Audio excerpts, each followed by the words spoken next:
말씀은 민수기 18장 21절부터 24절까지의 말씀을 자막을 통하여서 표신 성경을 통하여 함께 하나님의 말씀을 읽도록 하겠습니다. 내가 이스라엘의 11조를 레위 자손에게 기업으로 다 주어서 그들이 하는 일 곧 회막에서 하는 일을 갚나니 이후로는 이스라엘 자손이 회막에 가까이 하지 말 것이라. 죗값으로 죽을까 하노라.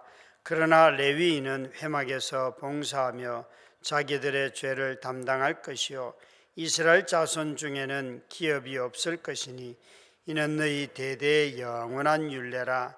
이스라엘 자손이 여호와께 거제로 드리는 11조를 레위인에게 기업으로 주었으므로 내가 그들에 대하여 말하기를 이스라엘 자손 중에 기업이 없을 것이라 하였노라. 아멘. 민수기를 시작하는 첫 단어가 광야에서라는 단어입니다. 그래서 이 민수기에서는 광야에서 일어난 일이기도 하고 또 광야를 걸을 때에 어떻게 걸으라 하는 지침이기도 합니다. 우리처럼 이미 이것이 광야를 걷는 길이라는 것을 아는 사람들에게서는 광야를 걷는데 어떤 준비를 해야 될까라고 살펴볼 수 있는 책이지요. 이 책은 광야에서 하나님과 동행하는 법을 우리에게 가르쳐 줍니다.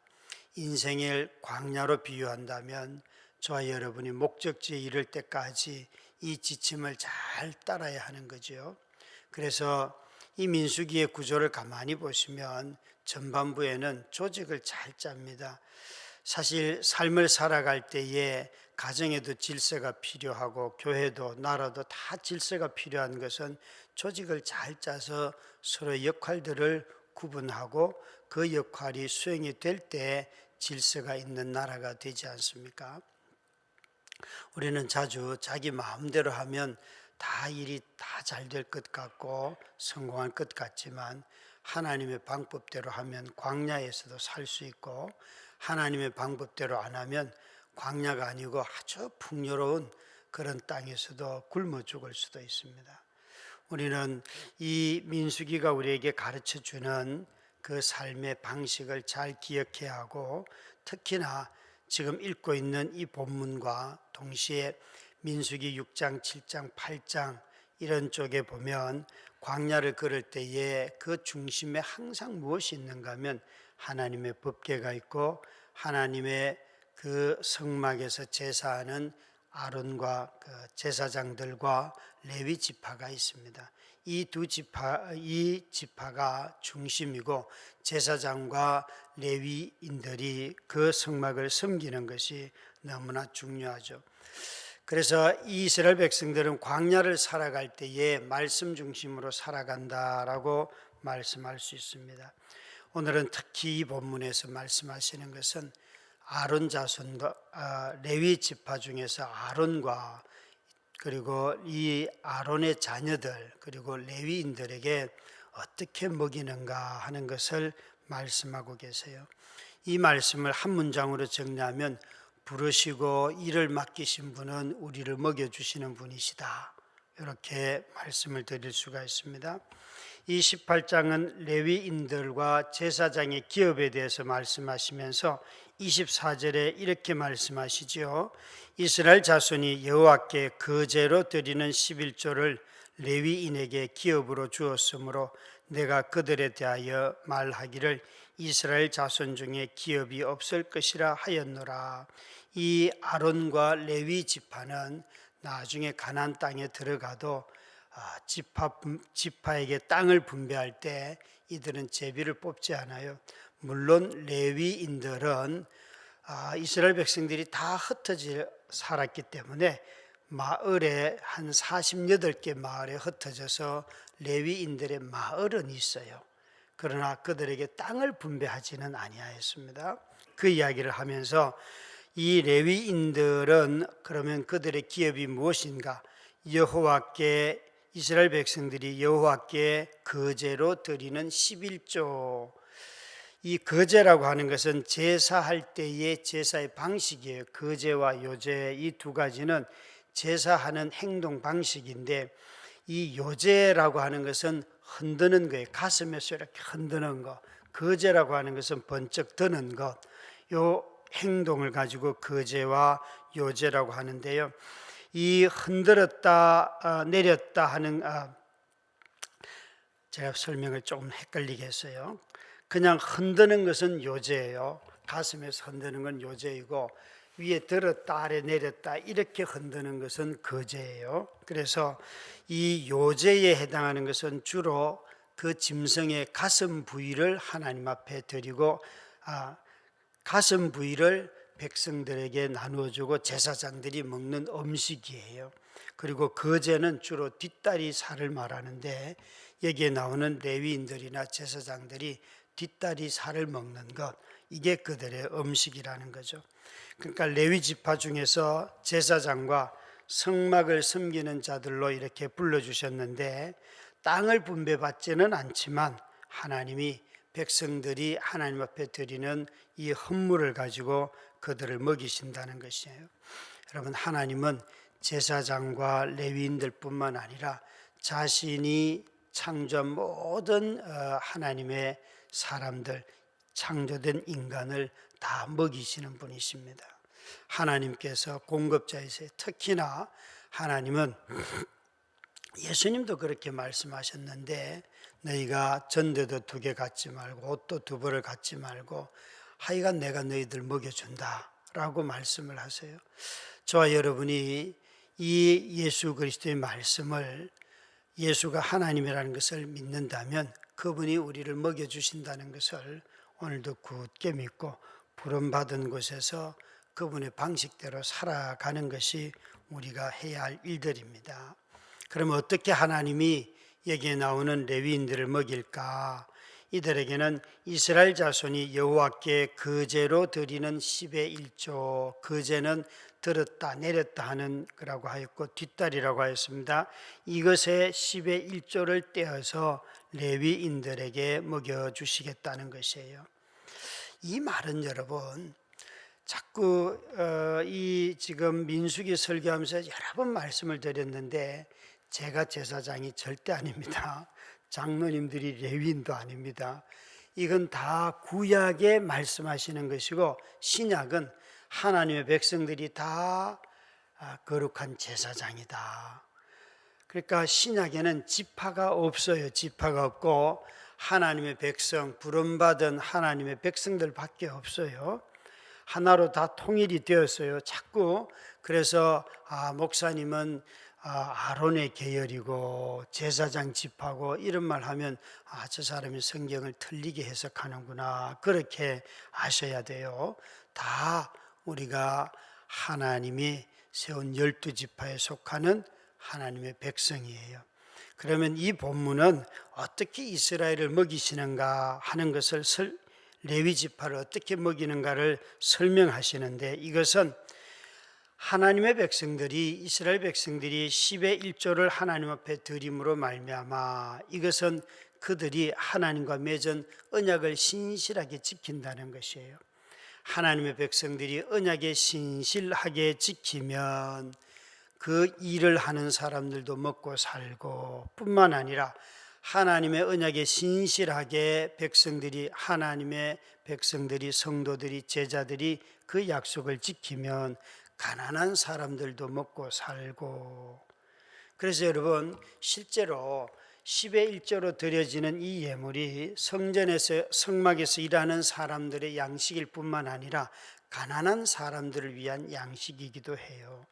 이것을 신약 성경은 그대로 적용을 하여서 거듭나거나 구원받은 사람들에게 대표적인 한 인물은 삭개오 같은 사람이 예수님을 자기 집으로 영접하고 너무 기뻐했는데 삭개오가 뭐라고 말하는가 하면 나는 내 재산의 절반을 떼어서 성전에 갖다 바치겠습니다. 이렇게 말하지 않았어요. 가난한 사람들에게 주겠습니다. 여러분 이거 잘 기억하셔야 돼요. 신약교회는 신약의 성도들은 교회에다 갖다 바치고 그걸 전부로 알고 이러지 아니하였어요. 세상에 가난하고 병들고 어려운 사람들을 먹이고 입히고 돌보는 것 그래서 예수님이 천국의 잔치를 베풀 때에도 갚을 능력이 없는 사람들 데려오라고 하신 이유가 그것이에요. 하나님의 사랑을 잘 드러내기 때문에. 저 가끔 이런 상상을 한다니까요. 이런 상상이 아니라 마음속에 늘 이런 생각을 해요. 우리 교회 건물 건축하지 말고 건물 여기서 그냥 잘 살고 정말 성도들이 집 지어주도록 돈을 모으면 어떨까? 한 10억, 20억 우리 돈을 모아가지고 요즘 집을 갖기 어려운 성도들에게 집을 지어주고 어떤 방법으로 먼저 교회가 빌려줬던 거 환수를 하고 이런 삶을 살면 어떤 일이 벌어질까요, 여러분? 어떤 일이 벌어질까요? 자기 교회 건물을 100억을 짓는 게 그렇게 100억 가지고 짓는 게 중요하다고 저는 전혀 생각하지 않습니다. 하나님은 이렇게 말씀하세요. 언약의 신실한 백성들을 통하여서 일하는 사람들도 먹고 살지만 세상도 먹이고 돌본다. 이것이 언약의 신실함이에요. 하나님이 서로 사랑하라는 언약을 우리에게 주셨잖아요. 그렇게 서로 사랑하다 보면 우리 모두가 각자가 자기 가정이 아니라 이웃도 돌아와 보게 되지 않습니까? 그런 점에서 우리는 언약에 신실하게 되면 자연스럽게 하나님으로부터 부름받아서 특별하게 그 어떤 일에 섬기는 사람들도 돌아보며 집중하게 됩니다. 그들에게 관심을 갖는 것이에요.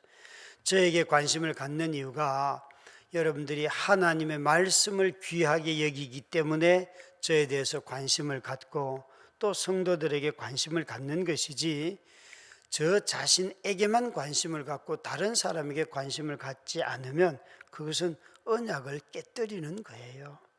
그것은 특권을 누리고 싶어하는 마음일 뿐이에요. 여러분, 어제까지 우리 강 장로님 어머님 장례식을 잘 치루었습니다. 위로 예배 때나 발인이나 또 입관이나 또 개별적으로 여러 성도님들이 조문을 해주시고 가족을 위로해 주셔서 참 감사를 드립니다. 제가 3일 동안 예배를 드리고 또 그 장례를 치르면서 유가족 중에 특히 사위분 중에 불교 신자, 아주 독실한 불교 신자가 계셨어요.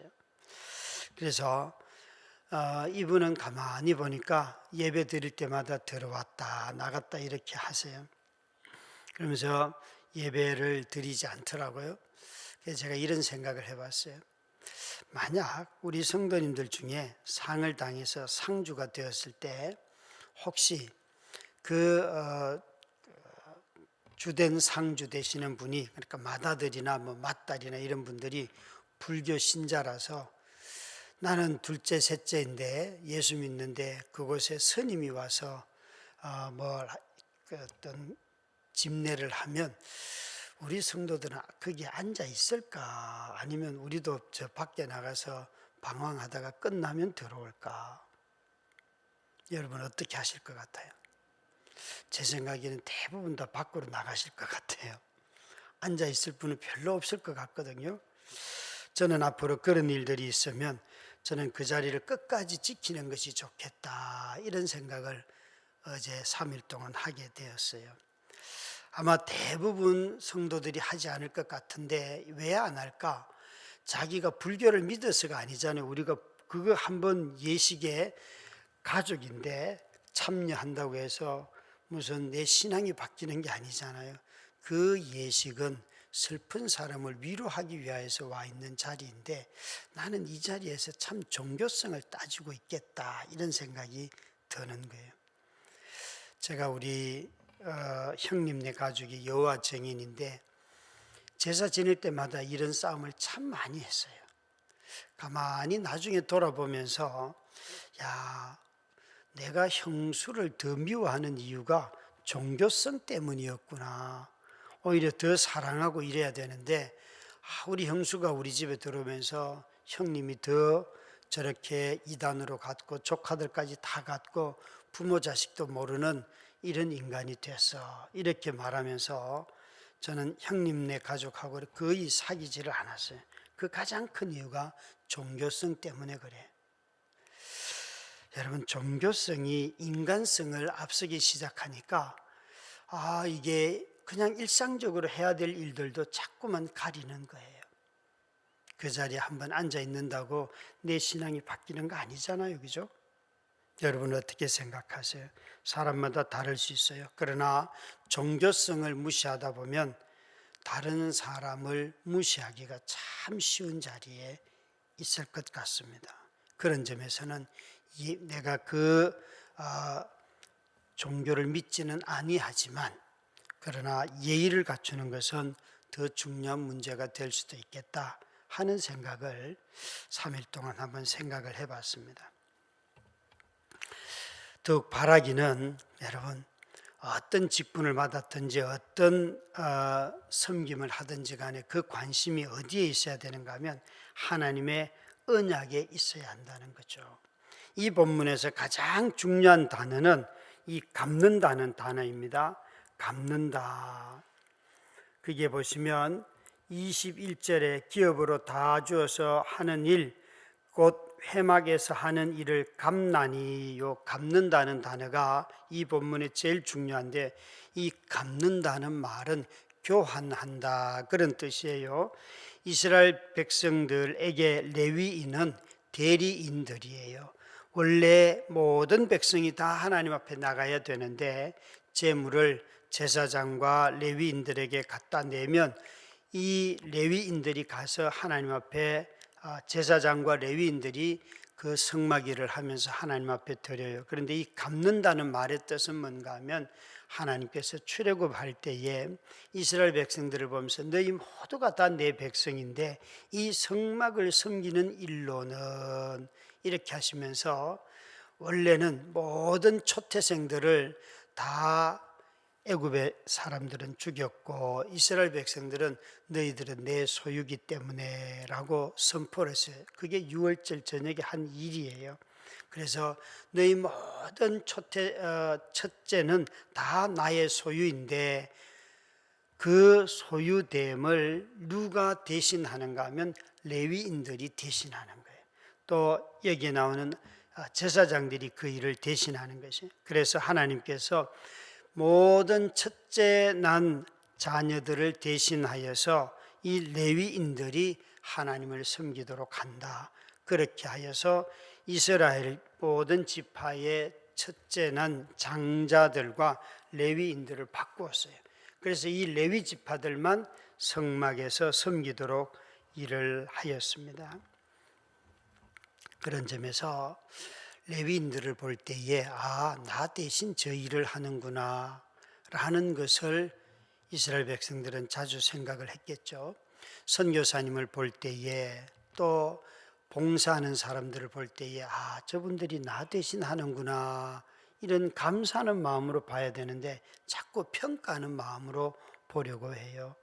돌아오는 금요일 날 약 한 70개 내지 80개의 우리 이번 반찬 그 나눔 있잖아요. 수련회 준비를 위한 반찬 제작해서 만들어서 판다고 하였는데 금요일 날 그 일을 한다는 거예요. 무려 세트와 하여튼 다 주문된 게 한 70개인가 80개가 되는 참 많은 양이에요.